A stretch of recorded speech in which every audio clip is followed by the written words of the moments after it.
when life switch to sports mode. Hold it in the road. When you get so mad you can explode. Hold it in the road. Bro, just stay focused on your goal. Don't let them crack the mold. The finish line straight ahead, bro. Hold it in the road. Another problem that we have is the youth and Generation Alpha. You know what I mean? We just basically discovered that term because we was doing a little research. You know what I'm saying? Yeah. As far as, because they're talking about reading on grade level. You know what I mean? Mathematics on grade level. You know what I mean? They're struggling with that. What do you think are some of the major contributors to that? Oh man. Just for you just listing somebody read on level. I mean, it's sad they don't even know how to write in cursive these days. Yeah, they don't really. That's everything. And I know that I feel like that is something that's it's because it's AI thing and it's gonna trap them. Yeah. Because if you can't have a signature or something like that, they could steal everything. That's just something I'm thinking on. You know, it's like, but the contributor to that, man, I feel like everyone's trying to make things easier. Yeah. They don't want it hard like they had it. Yeah. Every generation, make it easy, make it easy, make it easy. Yeah. And if we going on this easy path now, imagine what's going to be the next 2 generations back. Yeah, for real. You know, it's a cripple, but what I feel like it's a setup. It's a setup for something more than we could understand we could find right now. Yeah. But I just know it's a setup for something because if, like they say, the easier it is, it's something behind that. And I just feel like what's going on, the generation before them always going to make it easy, find a way. That's why we got this AI now. You don't have to think as much. No, you don't. You know what I'm saying? It's easy. It's real easy. So that's what I'm blaming the generation before. With the teachers that we have now, think about when we was in school, the old guard. Do you think, because we see a lot of young teachers right now, do you think it's good, or from what you know, do you think it's good to have teachers in their 20s? You know, like you said, you might not be ready or mature enough for this job to be taking it over. Could that be part of the issue too, as far as with the learning? I would say it's a 50-50 or 45-55. Because the reason I say that is because when you think about it, you do want someone relatable, say in that time frame, but you know, a kid, they see you looking similar to them. How do I have respect for you? Exactly. You know, and that's what I'm looking at. You know, you want to be relatable, but in time, is a respect there. Definitely. You know what I'm saying? A lot of the teachers now, they're doing the same thing on TikTok as the kids. Without a doubt. So it's not that separation of I'm leader and you the follower. It's not that, you know. But I do believe that if we're going to have young teachers, they have to have some type of 5-year minimum experience under someone who's been in the game for at least 10, 15 years. I think that's the only way you're going to make it, because they got to learn from it. You know what I'm saying? Like I said, you have teachers allowing these kids called by their first name. Yeah, crazy. You know what I'm saying? So I'm confused about that, but I feel like that's what's needed. You got to have a minimum of 5 years underneath someone who at least been about 15 years in the game. Yeah, so they can learn the structure. Learn the structure, man. Absolutely. Absolutely. You know, we was speaking about, education, issues, but the social issues with the youth and violence. You know what I mean? Do you think that problem is moderate or extreme? I would say extreme. Who's influencing these kids the most? I'm always big on back. It starts at home. And the reason I say that is when we were growing up with your parents, I don't care if it's single parent or you got 2-parent home. That was not your friend. That's your mother. That's your father. You know, now you got, this is my broke best friend. This is my friend. It's friendly. There's no separation like we spoke on. No separation. Now, I didn't see my parents as friends till I got into adult years. You know what I'm saying? Right. But if I don't feel like my mom or my dad, you know, gonna beat my butt for doing XYZ in the street, well, I'm gonna go out here and I'm gonna be careless. There's no punishment here. It ain't like, well, if I do something in the street, I go home to my old. It's none of that.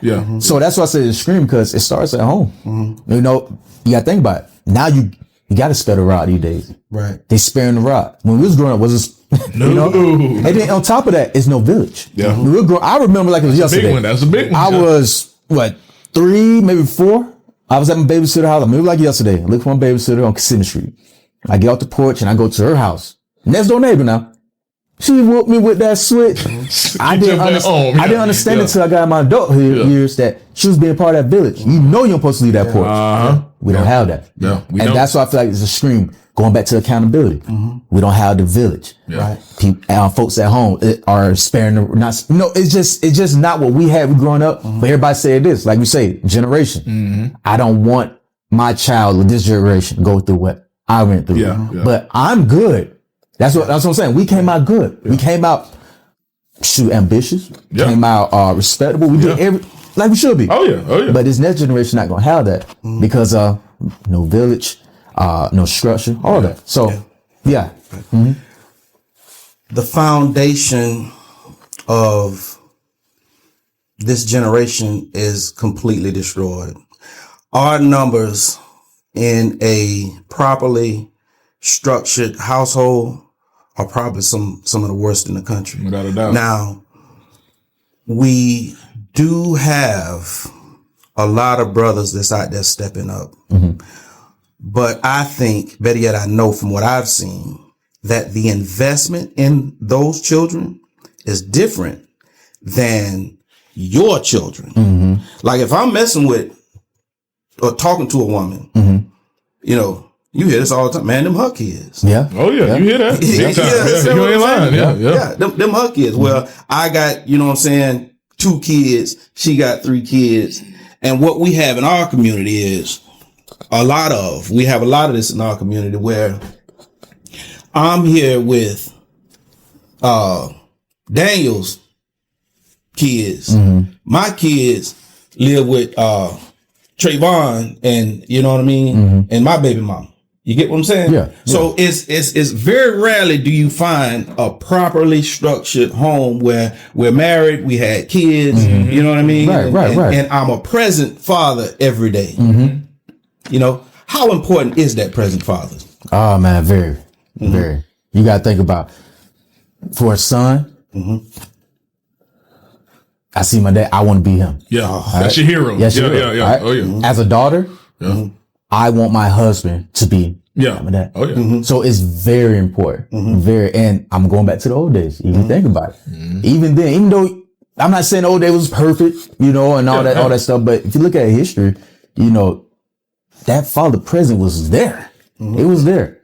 But if you look at towards what we could say towards the end of the 70s and then push to the crack era of the 80s, that's when all our structure of having that man in the house was gone. You know what I'm saying? Diminishing, There you go. You know what I'm saying? So it goes back to what we said earlier. It's a system. It's a system, man. It's a system. But having a father in the house, even if it's not the biological father, but just having that male figure, I'm glad you said is important. A male figure, even if it's an uncle, just being present. It's everything. You know what we're speaking about, and this is something that bothers me because we hear this often, but we don't move like we're in the situation that we say that we in. You get what I'm saying?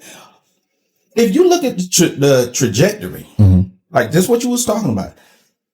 If you was to put a line on the graph, that line is trending down. As generations go on. See, man, what we love to do is party. Oh my God, we love to party. See, everything because we was talking about this here. You remember CRT, right? Yeah. What happened to that? Where did that issue go? Because hey, people was willing to fight about it. You get what I'm saying? I can tell you where it went. It got buried under where them fans at. Where them fans at. Music in a good time. Come on now. Come on now. You see what I'm saying? We don't move like we in the situation that we say. So when it even comes to holding ourselves accountable, having constructive conversation, having uncomfortable conversation. You know what I mean? We don't have those, but we can talk about football or rapping, or you understand what I'm saying? LeBron. Anything non-constructive all day long. See, people think conversations like this is boring. That's the best ones to have. Let me tell you something. We try to stay as far away as we possibly can from the gender war. Even though it's important because what you have is we're not getting together. The house is divided. There you go. That's what it is. Right there. Let me tell you something. I'm not racist. And people that know me know that I'm not racist. You understand what I'm saying? I've dated women from all shades of colors myself. But with the gender war that we have going on, it's like we taking, we washing ourselves out. Yeah. You see what I'm saying? Yeah. Nobody really want to deal with each other. So we don't get into that. And believe me, we know that our numbers are skyrocket. If we was talk foolishness, either side that you join, whether you be man or woman, hey, we gonna speak up for the women, or we gonna speak up for the men. Yeah. Man, them numbers will shoot up, and you can say anything foolish, and it be valid. You won't be lying. Yeah, that's real though. How constructive is it? It's not. Yeah, it's not. It's not, man. How beneficial is it? Is that going to change the trajectory? You know what I mean? Yeah. Of what we're on, because like I say, we getting close to a nosedive. Now you real on that though. You get what I'm saying? Like for real. Yeah, for real. we getting close to falling off the cliff. You know what I mean? We chase, and we have been promoted gross materialism, and we've taken a firm hold to it. Everybody is looking for the bag. Yeah. And I just don't believe that the good Lord intended for everybody on earth to be rich. You get what I'm saying? Yeah, that's real. We don't even understand, what rich is. Rich could be, better yet, rich is an individual thing. What makes you happy? Definitely. You understand what I'm saying? How much does it take for you to live the lifestyle that you want to live? Not one that's being promoted to you. Not what you see riding around in your neighborhood and things like that. You know what I mean? Yeah. What's going to make you happy? And we don't promote that. You know what's right? I'm glad you spoke on that, because I've been around, not just when I was in the NFL, but millionaires. So just talking to me now. There's so many out there that are miserable. Yes, sir. Lonely. And I'm talking about, this is a time where, when I say was in the dirt, it was in the dirt. Yeah. And they was like, man, what are you doing? Like, how can I get on your, you know what I'm saying? Yeah. But I'm like, I look at my account. I'm like, you should be good. You good. But like people, honestly, they chase is bad, but they don't realize they chasing emptiness. Yeah. That's all it is. Yeah. That's all it is. Yeah. You know what, brother? We done took such a turn that I had it in my notes to talk about your football journey. You get what I'm saying? We done got away from the fact that we've talked to a brother that's been in the NFL. You get what I'm saying? But I'm going to tell you this. I don't mean to cut you off. But I always told myself, I want people to know, yes, I play football. I'm not a football player. That's just something I did or do. Yeah. You know what I'm saying? This right here is who I am. Yeah. You know what I'm saying? That football it was a platform. Yes. Everything I do is a platform. But the individual, what I do, like I said, enhancing lives, they gotta understand, brothers, we could talk about stuff like this. Yeah. You could play the game. You can be in the NFL, but you ain't gotta just be NFL. Yeah. You know what I'm saying? It's be more than that. Be more than that. Yeah. I can't get the guy now. I just, I did some research on, I can't get his name out. He played for the Minnesota Vikings in the 60s. He was a D lineman. I know what you're talking about. I know you're talking about. Judge. Brother he became a lawyer. Yes. Judge. Yes. He got a low cut beard. That's him. I can't think of his name. But you know exactly what I'm talking about. I know what you're talking about. Yeah. Guys like that. It shows that that's just something I do or did. I can see his face. Exactly. I'm ready. And I promise, as soon as we get done, the interview is gonna pop. Yeah. But that's how it is. And I think what it is, especially with us brothers, people of color, is that sports is a wide open space for us. Because that's the only thing that's given to us. Ooh, yeah. See, hold up, brother. It's the only thing that's given to us. I know you was, So you understand what I'm saying? I didn't want to go here. But I'm going to say this right here. The people in a dominant society has given our community two basic assignments that we execute flawlessly, and it keeps the whole system running. Entertain and consume. There you go. Yeah. That's your folks' assignment. Absolutely. Now there'll be, people that make it and do great things, you know what I'm saying? But for the majority of you, all we need you to do is entertain and consume. The better you entertain, the more we'll, you know what I'm saying? Keep the train going, And the more you're going to consume. See? Because you think of the billionaires that are within our community. Neatly full of call it racial showcasing. what have you really done for the community? Imagine what an Oprah could do. Oh, come on now. Imagine what the Jay-Z's can do. Yeah. I tell you what, let's just for a minute just think about if a lot of our athletes and entertainers wasn't so caught up on gross materialism and they bought land. How much land? See, because I've done some research like who was the first millionaire, black millionaire? I think it was a boxer, like way back in like the 50s or something. Yeah, it was Jack, whatever. I know you're talking Jack about. Johnson. Jack Johnson. Yep. Now you think since then, since all these jokers been getting these $1 million contracts, you'll see jokers, you know, I'm a Tampa Bay fan. Jason Pierre-Paul, you know, got the platinum grill in his mouth. You know, as a Jit, I seen it all, man, you know, even with gold and all that stuff, you know what I'm saying? Oh yeah, but man, what a waste of money. You know? And then you think about, you know, how many acres could you have bought for that watch? You saying acres. Think about how many small towns you could have bought. Yeah, without a doubt. Yeah. Say what you want to about Boosie. But look what he had. You know, he just you know, built a little something. You know what I mean? Got him a little compound up there. You know what I mean? The way he bought him a pond and he stocked it with I think he would put catfish or something up in there. You know, you got your oh man, what's my dog? Slim Thug out there. Oh, he been doing it. He been doing for a minute. I For a think, long time. Now, you say what you want to about them cats out there in Texas, and you know they probably the ones that started that. You know, gold grills come from Florida. But you understand what I'm saying? Them platinum grills out there in Texas. Texas. But these brothers out there in Texas, you know what I'm saying? I mean, they do work together. That's what I admire about them jokers out there in Texas. You know what I mean? And they do build. You know what I mean? Not at the rate that you would like to see them, because you know it's still that gross materialism. And you know them big swingers on them cars. I don't see how they do all that, because I don't even see how you can park somewhere with them things poking out the way that they do. But they are building communities. I love Texas. You understand what I'm saying? I love Texas. You know, my cousin out there. Shout out to Sibo. But you know, had we invested in land. Rest in peace to Young Dolph. That was buying up property. Giving his son property. Man, how powerful is that? Big time. You understand what I'm saying? That's the trend that you want to promote. Absolutely. But we don't. Nah.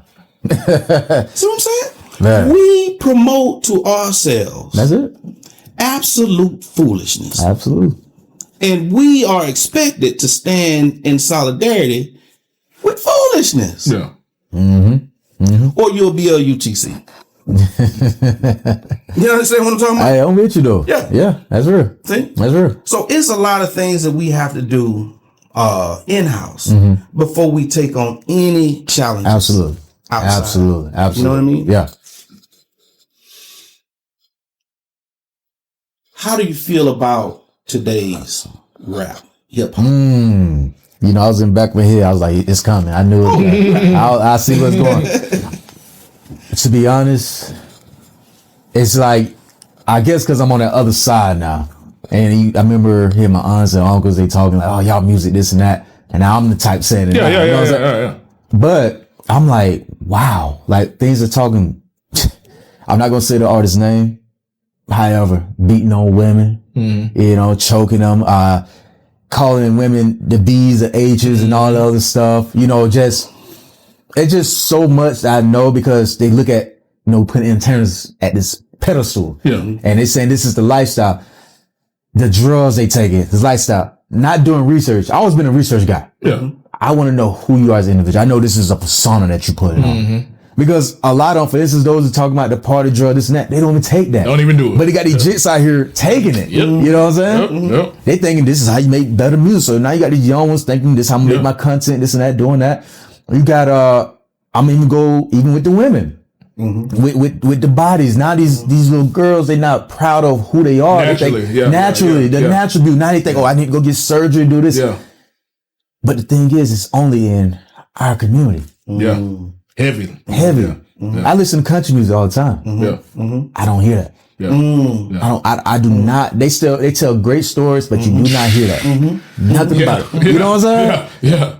we have somehow, and that's that trajectory. Yeah. We have somewhat how devolved into a people that's attracted to violence, and I can't even think. I lost, but violence and poison. Mm-hmm. Mm-hmm.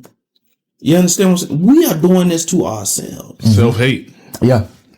You see what I'm saying? And that's why you see liquor stores in our spots all the Everyone. time. Yeah. Yep. If the music ain't talking about something that's absolutely destructive, We don't want to hear it. I describe today's hip hop and rap as good beats and bad advice. That's all it is. That's it. I mean, this done gone beyond bad. Yeah. I mean, man, this is toxic advice. Yeah. You know, if you find yourself being influenced by roughly probably about 95% of these artists, Yeah.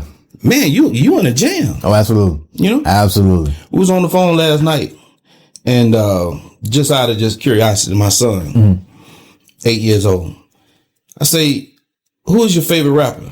You know, like I said, it was one name. If it would have came out, we were finna have a conversation. He thought about it. And he say, what's that song you was just playing earlier? And it turns out, Fabulous. Yeah. Okay. You know what I'm saying? Fabulous. You know, he a safe cat. Do you understand what I'm saying? I'll accept that. You know what I mean? Yeah. Now, had he said, and I'm going to go ahead and say it. Yeah. Had he said NBA Youngboy, Boy, I ain't having the conversation. and let me tell you something. I understand why his music, you understand? Because, you know, I love hip hop. Yeah. Yeah.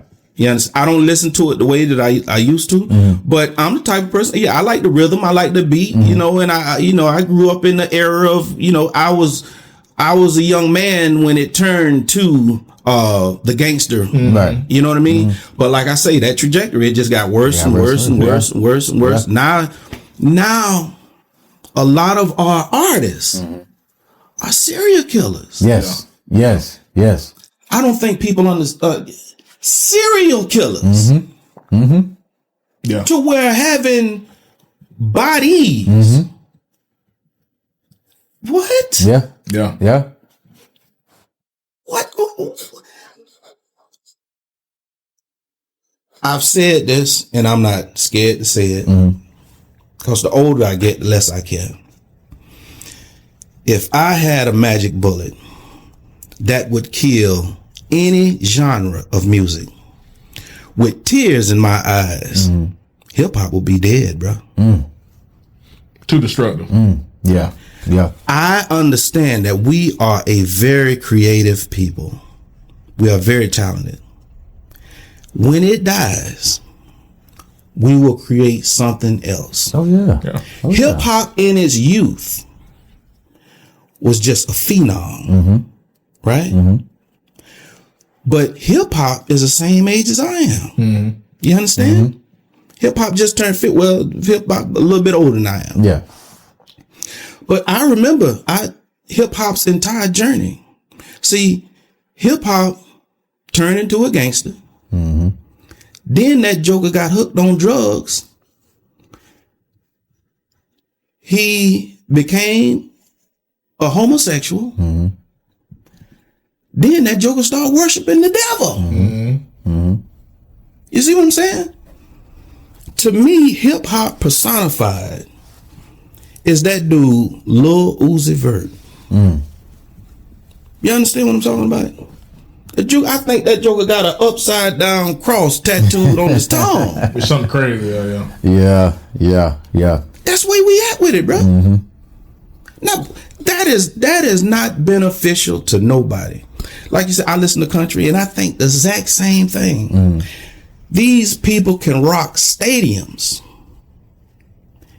No poison. Right. Disrespect nobody. Right. Right. You know, if we pay money to go to a concert to listen to somebody tell us how much better he is than us, what he can do to our women and our wives. Yeah. You understand what I'm saying? What he'll do to our grandmamas. Yeah. Yeah. You understand? We pay money to go see that foolishness. But again, when we talking about that that trajectory. That's where we at with it. Mm-hmm. How can we expect anything constructive to come from that? And now you got a Generation Alpha, that's being influenced by that. Yeah. And I believe in our community so much that if hip hop was gone, we still gonna party. Absolutely. And we gonna have a good time. Absolutely. Yeah. If you look back in the days of Soul Train, you understand what I'm saying? These jokers was out there Come on now. coming down the Soul Train line, getting off. I'm talking about in the vibe. Yeah. They wasn't talking about killing nobody. Oh, absolutely not. Yeah. But now we celebrate serial killers. And we wonder why we have the social problems that we do with the youth. And here's the thing. They're going to be parents. Absolutely. Millennials are parents. You see what I'm saying? And they talking about you remember the conversations they was having about millennials? Yeah. You know, these day children. Yeah. We're talking about children can't read. I remember just a few years ago, some kids didn't even know how to properly hold a pencil. Oh man, now that's a new one on me now. Yeah, wow. That's a new one. Yeah, that was bad. You understand what I'm talking about? Ah man. Yeah. We believe that in order for us to do better, we have to fully prioritize the youngest generation among us and clear a path for them. Sadly, it's too late for the majority of us. The best thing we can do is laser focus on the youngest and make sure we clear the way from everything that's non-constructive, get it out their way, and raise the most powerful generation that the planet has ever seen. Absolutely. That blows everybody out of the water in every area of activity. Yeah. Definitely. That's where we at with it. You understand what I'm saying? That's what we are passionate about. That's why we like to have these conversations, to see different perspectives. Yeah. You see what I'm saying? Like I say, bro, we wanted to get into your football. Everything that you understand what I'm saying? That you've been through in your life. But when we start to have these types of conversations, this is, you know what I mean? It's real life. And like I say, even the name of our platform, we try our best. To hold it in the room. You know, cause, you know, especially when you're talking with a group of brothers, you know what I mean? Man, we can start out talking about something constructive, and next thing you know, we talking about something that ain't have nothing to do with the topic. You know what I mean? You know, cause somebody got to interject a joke. Or something like that. You know what I mean? And we wind up talking about something foolish or whatever. You know. But we did want to, with your background, doing the book, being an athlete, as you already know, a traveling athlete, high school, college, NFL, everything. You know that at all. Have you ever thought about getting into any type of, not necessarily political ring, but you know, some type of administration spot or spot as far as a leadership spot in Tallahassee? You know, I joked my wife about that. I'll say about 7 months ago. I just thought that. And I was like, what if I did run for like mayor or something? She was like, huh? I'm like, what if? And, you know, we just kind of brush it off. But honestly, if it comes down to that in the future, to a lot of things to get Tallahassee I need to be, like they say, take care of home first. I'll definitely get into it. Definitely. That's what's up. I'm big on that. Because at the end of the day, I want to make sure my mark on this earth is not in pencils and stone. Right. That's how I want to do it. That's exactly what's up. Look, we need to change our recreation. Let's focus on some education. How about let's fight for our reparations? How about let's teach our next generation? Big Bad Harold, Mr. Gray Fox. Let's give them motivation. When life switch to sports mode, hold it in the road. When you get so mad you can explode, hold it in the road. Bro, just stay focused on your goal. Don't let them crack the mold. The finish line straight ahead. road. Hold it in the road. When life switch to sports mode, hold it in the road. When you get so mad you can explode, hold it in the road. Bro, just stay focused on your goal. Don't let them crack the mold.